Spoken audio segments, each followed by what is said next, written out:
Urmila smart city रे रहुथिबा जड़े modern स्त्री लोक थिला जी कि सबु बेले जीन्स आउ टॉप पिंधुथिला। तार सोसाइटी रे अलगा ही गोटे मेंटेनेंस थिला। तार गोटे बोली पुओ स्वयं दिल्ली रे चाकरी करुथिला। एबे तार बाहागर बयस होई जाइथिला। दिने सकाळू उर्मिला ताकू फोन करे। हेलो स्वयं बेटा, बहुत दिन हेलानी तते देखिनी, घर को चलिया। I really miss you my बेटा। हाँ माँ, मु भी तुमको देखा करबा को जाउची।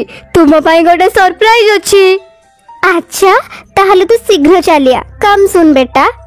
उर्मिला तार मने मने स्वयं पाई झियो खोजिबा को लागिथिला। आउ एमिति दिने हठात ता घरर घंटी बाजे। ओ गॉड, रविवार रे भी लोक माने टिके फुर्सत रे बसिबा को देबेनी। से जेते बेले कबाट खोले तो आश्चर्य हो जाए। सामना रे ता पुओ स्वयं बरमाला पिंधी गोटे झियो सह छिड़ा होइथिला। माँ, ये हला तुम सरप्राइज। ये इति तुम बहू। प्रणाम घेनंतु सासु माँ। ये केमितिका मजाक? ए मूर्ख झियो केबे भी मो बहू हेई पारिबनी। मु भाबिथिली गोटे मॉडर्न बहू आनिबी, किंतु तू तो को गाँ रु याको उठेई आनिछु। उर्मिला बहुत रागे, किंतु ता पुओर जिद आगरे से मानी ही जाए। ता पर दिन सोसाइटी रे एक कथा व्यापी जाए। आ उर्मिलार सांग माने तार नुआ बहू को देखिबा को आसंती। इति से समस्तंकर पाद छुई मुंदिया मारे। अफो, ये कौन? ये गाउली भली पाद छुची। उर्मिला, ये केमितिका बेहेंजी भलिया बहू आनिचु तू? ना स्टाइलिश ड्रेस पिंधुची ना किछि स्टैंडर्ड अछि। मो बहू को देख, एकदम modern, so beautiful, so elegant, just looking like a wow. हाँ छाड़ से कथा, कह कौन खाइबू?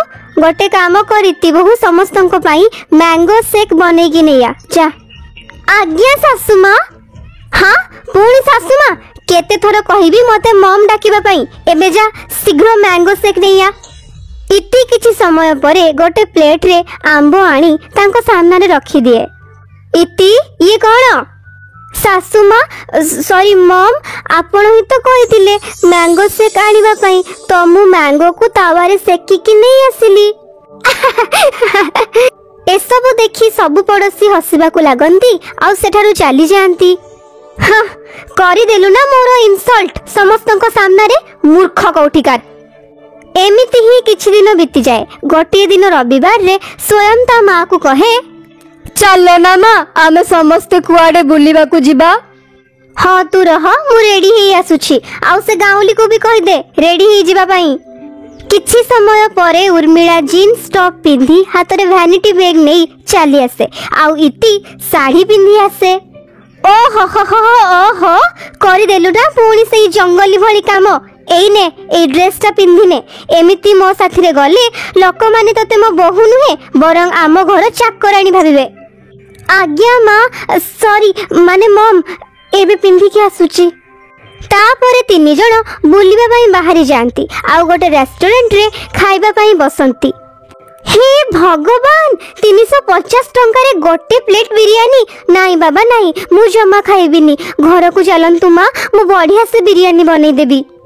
चुप कर चुप कर, एटा होची आम स्टैंडर्ड। बाहर जाई खाइबा, आउ एठी तो बहुत कम प्राइस अछि। सेमाने समस्ते खाइबा खाई सारंती, किंतु किछि खाइबा बळी पड़े। वेटर वेटर, सब खाइबा सफा कर दियो। आउ फिंगर बाउल नै आस, हाथ धोइबार अछि।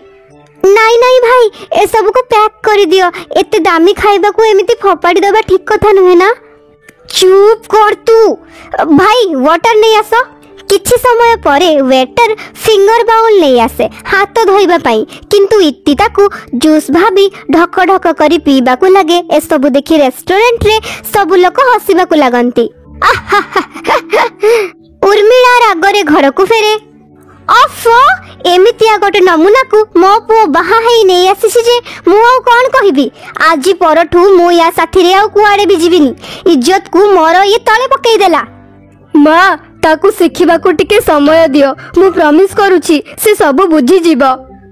आउ दिने एमिति उर्मिलार पुरुणा सांग मोहिनी ताको देखा करबा को आसे, जहा सामना रे उर्मिला ता गाउली बहुर बहुत अपमान करे। किंतु ता सांग कहे, ଆରେ ଭଲ ହେଇଛି ଯେ ତୋ ବୋହୂ ଏତେ ମଡର୍ଣ୍ଣ ନୁହେଁ।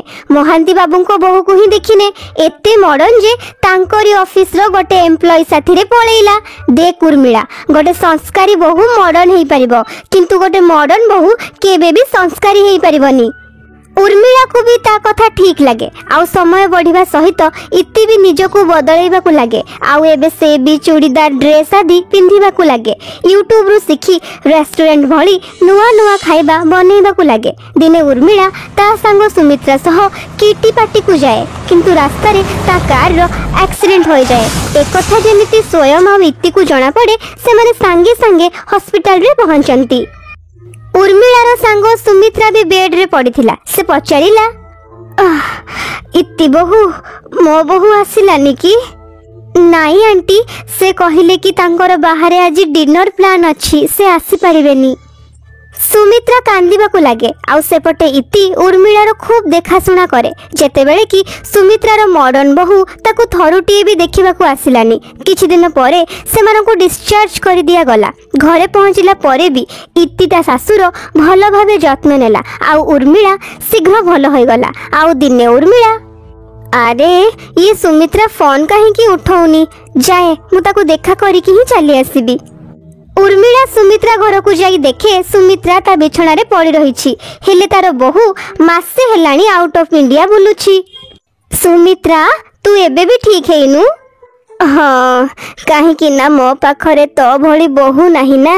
ଇଏ ଆଜିକାଲିର ମଡର୍ଣ୍ଣ ବୋହୂ କୋଉ କାମକୁ ବି ନୁହନ୍ତି, ବାସ୍ ମାତ୍ର ନାମକୁ ବୋହୂ। ତୁ ଭାଗ୍ୟବତୀ ଯେ ତତେ ଏତେ ଭଲ ବୋହୂ ମିଳିଲା। ଉର୍ମିଳାକୁ ତା ଭୁଲର ଆଭାସ ହୁଏ। ଆଉ ସେ ଘରକୁ ଫେରି ତା ବୋହୂକୁ କ୍ଷମା ମାଗେ, ଆଉ ତାକୁ ହୃଦୟରୁ ଆପଣେଇ ନିଏ। ଇତି ବି ନୂଆ ସୋସାଇଟିର ଚାଲିଚଳଣକୁ ବୁଝିଯାଏ, କିନ୍ତୁ ନିଜର ସଂସ୍କାରକୁ କେବେ ବି ଭୁଲି ଯାଏନି। ସେ କଲୋନୀର ସବୁ ସ୍ତ୍ରୀ ଲୋକମାନେ ଯେଉଁମାନେ କେବେ ଇତି ଉପରେ ହସୁଥିଲେ, ତାର ମଜାକ ଉଡ଼ଉଥିଲେ, ଏବେ କେବଳ ତାର ପ୍ରଶଂସା କରୁଥିଲେ।